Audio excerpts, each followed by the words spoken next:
everyone, welcome back to my channel. Today we're making some healthy pumpkin brownies.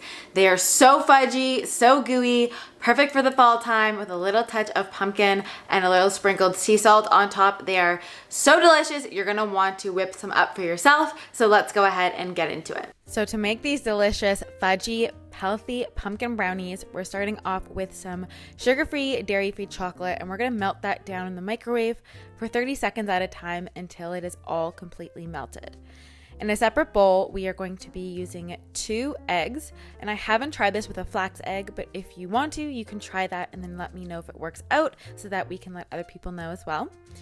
And then to that, I'm adding in a little bit of coconut sugar for some sweetness, as well as some coconut oil. And this is what's going to be our wet ingredients. So we're going to go ahead and whisk that all together until everything is nice and combined and nice and smooth. And this also gives the chocolate a little bit of a chance to cool down slightly. Then we're going to go ahead and add in the melted chocolate into our wet ingredients, and then again whisk that together until everything is nice and combined and nice and smooth. And then I'm going to be adding in some cacao. Cacao is so great. It's full of antioxidants, it's full of magnesium, it's also full of theobromine. And then we're adding in some almond flour, which has some great healthy fats, and then some pumpkin spice, of course, for the flavors and the spices of the cinnamon and the nutmeg and everything like that. And then adding in some baking soda as well, which is going to help give them that nice texture. So then we're going to whisk that all together until our brownie batter is nice and smooth.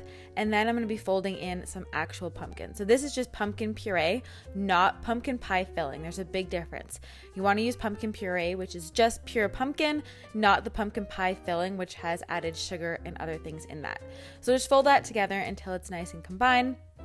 And then you're going to put it into your baking dish. So you can use either a round one or a square one, like an 8x8 or an 8-inch diameter one. And I'm lining mine with parchment paper. You can do the same, or just make sure that you grease it really well so that your brownies don't stick. And the great thing about these brownies is that because they're made with such great healthy fats, they've got protein from the almond flour, is that you get satisfied with just one brownie, so you don't feel the need to inhale the whole pan. That's what I love about when you cook with things like almond flour and coconut oil. They end up being very satisfying, decadent desserts. When I took it out of the oven, I put some flaked sea salt on mine because I love the combo of salty and sweet, but that is optional. But as you can see, I want to show you guys the texture because they are so fudgy and delicious, moist, a little bit of pumpkin flavor, but also so incredibly chocolatey as well. It's going to be your new favorite dessert. All right, guys, I hope you enjoyed this video. I'm going to leave my last healthy dessert video here on the screen. And if you haven't picked up my guide to killing cravings, I will leave that in the description box below to help you get over sugar cravings, eat healthily, and do all that kind of stuff. So that will be in the description. I hope you guys are all having a great day, and I will see you in the next video. Bye, guys.